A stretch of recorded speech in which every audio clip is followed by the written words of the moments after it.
Pemirsa, Dinas Kesehatan Provinsi DKI Jakarta mengungkap 2 temuan kasus gagal ginjal akut progresif atipikal pada anak di wilayah Jakarta. Dari 2 kasus tersebut, 1 diantaranya meninggal dunia.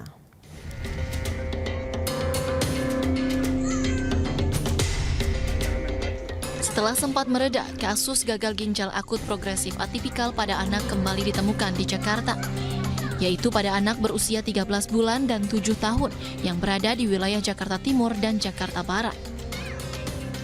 Dari 2 kasus tersebut, 1 diantaranya yang merupakan bayi berusia 13 bulan meninggal usai mengkonsumsi obat sirup penurun demam bermerek Prexion.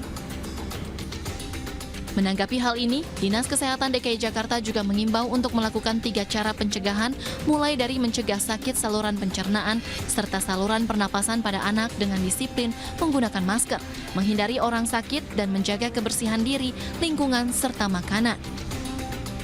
Anak mengeluhkan sakit yang juga disertai dengan keluhan kencing yang berkurang atau tidak bisa kencing padahal minumnya cukup, segera bawa ke fasilitas kesehatan untuk diobati.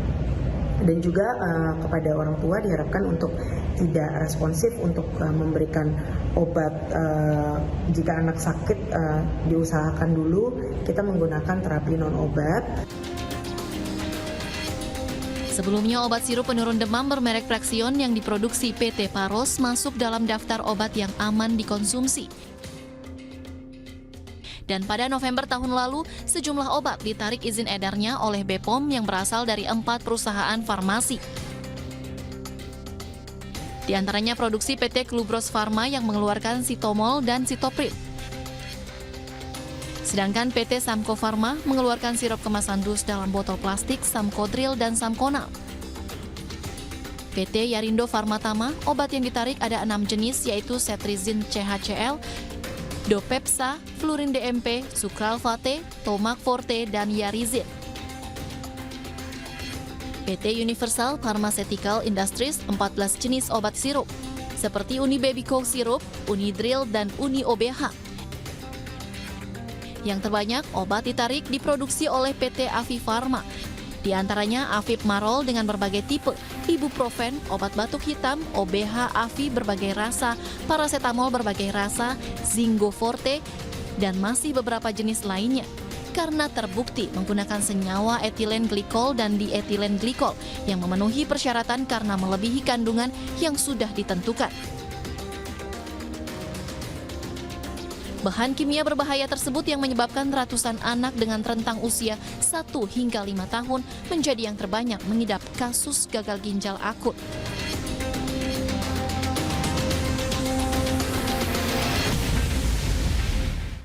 Polda Metro Jaya akhirnya mencabut status mahasiswa UI Hasya Atala yang menjadi tersangka setelah terlibat kecelakaan. Permintaan maaf juga disampaikan oleh Polda Metro Jaya atas kesalahan prosedur yang terjadi.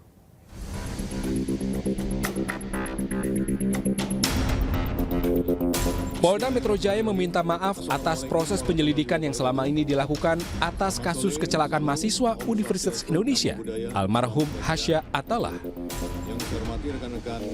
Polda Metro Jaya mengakui adanya ketidaksesuaian administrasi prosedur dalam proses penyelidikan kasus ini. Temuan ini berdasarkan hasil evaluasi tim asistensi yang dibentuk oleh Kapolda Metro Jaya.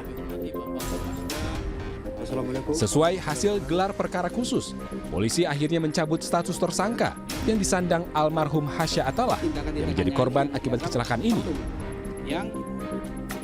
Polda Metro Jaya secara terbuka juga meminta maaf atas kesalahan prosedur yang terjadi. Dan evaluasi yang ditunjuk oleh Kapolda Metro Jaya menemukan bahwa terdapat beberapa ketidaksesuaian administrasi prosedur sebagaimana yang diatur dalam Peraturan Kapolri Nomor 6 Tahun 2019 tentang penyidikan tindak pidana terkait proses penetapan status dan tahapan lain terhadap perkara tersebut. Untuk itu, kami Polda Metro Jaya menyampaikan permohonan maaf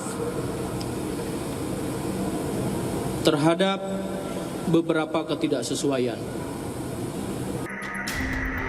Sebelumnya, polisi menetapkan almarhum Hasya sebagai tersangka. Ia dianggap lalai dalam berkendara sehingga membuat dirinya meninggal dunia.